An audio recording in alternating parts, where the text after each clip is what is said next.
cái sao người đi gì sao người aku tahu mình đã lebu ya được cái nước sài gòn lebu bán nó nữa mà cái sao đó tao nhon lebu ya được cái na được cái nó cũng cho ba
khó ghê na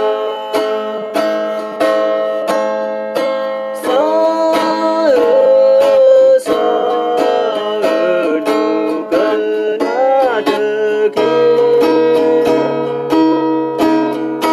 thế nó cố cho ba gà đó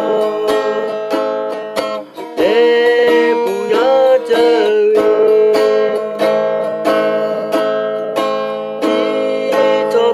mưa ta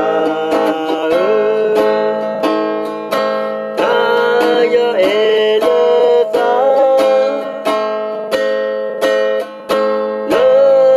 ko pa ga de ma le mu ko che na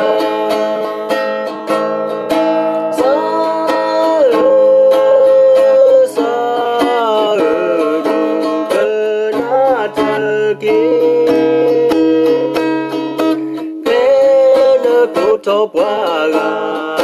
đó để vui chơi tạm đi đó.